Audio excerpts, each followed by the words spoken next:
क्या आप जानते हैं कि भारत देश बीफ के निर्यात में दुनिया में तीसरे नंबर पर है। भारत दुनिया का अग्रणी बीफ निर्यातक है। आखिर कैसे? भारत देश जो गाय की पूजा करता है वो दुनिया का अग्रणी बीफ निर्यातक कैसे बन गया? आप सोच रहे होंगे कहां से आती है गाय भैंसें जिनको कत्ल करके उनके बीफ का निर्यात करता है भारत। अगर पश्चिमी देशों को देखिए तो वहां पर गायों को भैंसों को फार्म के अंदर रखा इसलिए जाता है कि उनको बाद में मार के उनका बीफ जो है वो निकाला जाएगा, लोग खाएंगे और निर्यात किया जाएगा। लेकिन भारत देश में कोई ऐसा फार्म तो होता नहीं है गाय भैंस का जहां पर गायों को भैंसों को बीफ के लिए पैदा कराया जाता हो। तो फिर भारत देश दुनिया का तीसरा बीफ निर्यातक कैसे बन गया?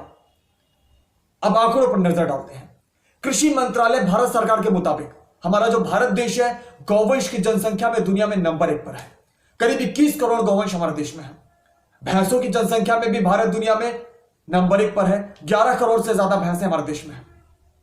और मजेदार बात यह है कि पिछले 10 साल में गायों की भैंसों की संख्या लगभग इतनी ही बनी हुई है। हर साल करोड़ों की संख्या में गाय भैंसें भारत में पैदा कराई जाती हैं। अब मान लीजिए 10 साल पहले 20 करोड़ गायें थी। हर साल कई करोड़ गायें पैदा कराई जाती हैं। उन गायों की उम्र जो है 15, 16, 17, 18 साल तक होती है। तो अभी तक उनकी संख्या और बहुत ज्यादा बढ़ जानी चाहिए, अरबों में पहुंच जानी चाहिए थी। लेकिन आज भी गौवंश की जनसंख्या उतनी ही बनी हुई है, लगभग 21 करोड़। तो कहां गई बाकी गौवंश जो हर साल पैदा कराए जाते हैं? कहां गई बाकी भैंसें? अब हम भारत को देखें तो भारत में गायों के कत्ल पर पाबंदी अधिकतर राज्यों में है, लेकिन भैंसों की हत्या पर पाबंदी कहीं पर नहीं है। तो जितनी भैंसें पैदा कराई जाती हैं दूध के लिए, वो सारी बूढ़ी भैंसें, उनके सारे नर बच्चे जो हैं वो बाद में कत्ल खाने में भेजे जाते हैं। हर व्यक्ति जिसके घरों में भैंसें हैं उसके घर पे जब बछड़ा पैदा होता है, पड़वा जिसको बोलते हैं भैंसों के नर बच्चों को, वो 6-7 महीने का जब हो जाता है तो उसको वो उठाकर कसाई को बेच देते हैं। या कसाई के बहुत सारे एजेंट गांव में घूमते हैं जिनको लोग कंकाली कहते हैं, नट कहते हैं, या सीधे तौर पर कसाई के एजेंट के रूप में भी हो जाते हैं। वो लोगों से खरीदते रहते हैं तो लोग उनको बेच देते हैं, बूढ़ी भैंसें भी बेच देते हैं। इसके अलावा गौवंश एक गाय का उसके जीवन काल में, उसका 16, 17, 18 साल का जो जीवन है उसमें उस गाय के 8 से 13, 14 बच्चे पैदा कराए जाते हैं। अब हम मिनिमम मान ले कि 8 ही पैदा कराया गया तो लगभग उसमें आधे नर बच्चे होंगे। किसी का सामर्थ्य नहीं है कि एक गाय की 16-17 साल की उम्र में पैदा कराए गए सारे उनके 8-9 बच्चे जो हैं उन सब को पूरे जीवन रखकर वो व्यक्ति खिलाए। उसमें से आधे नर बच्चे हैं, कौन खिलाएगा? उन बछड़ों को सांड बनाएगा? कौन घर पे रखेगा? किसी की औकात ही नहीं है।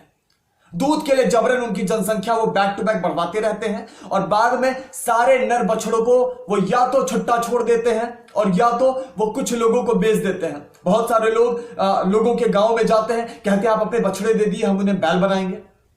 वो ले जाते हैं। उनमें भी से अधिकतर जो होते हैं वो कसाईयों के एजेंट होते हैं।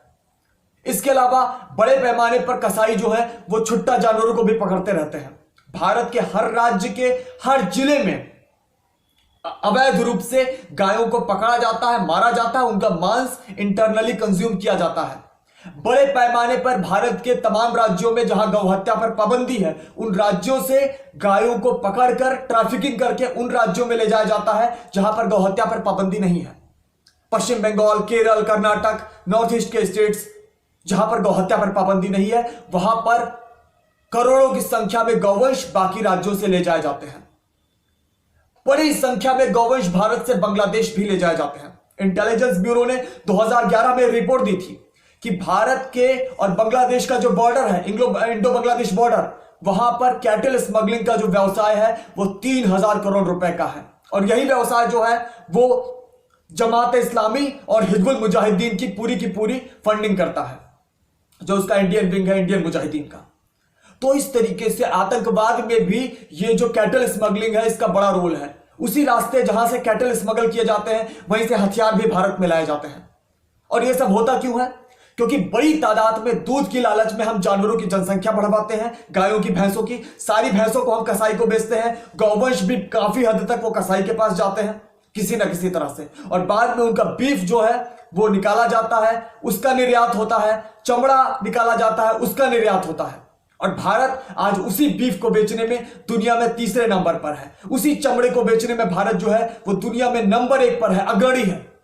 और सिर्फ बीफ और चमड़ा ही नहीं, 16 तरह के उद्योग हैं जो गाय और भैंस के शरीर पर चलते हैं। और इन उद्योगों का, इस बीफ के निर्यात का, बीफ के कंजम्पशन का, चमड़े के निर्यात का, इन बेचारी गायों के, बेचारू भैंसों के हत्या का जिम्मेदार कौन है? वो लोग हैं जो जबरन दूध की लालच में इनकी जनसंख्या बढ़वाते हैं।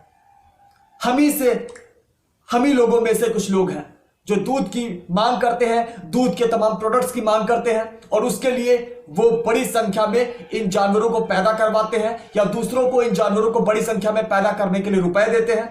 और जब वो जानवर बड़ी संख्या में पैदा हो जाते हैं, रखने की औकात नहीं होती है, तो बीफ, चमड़े आदि के लिए उनको बेच दिया जाता है, छोड़ दिया जाता है।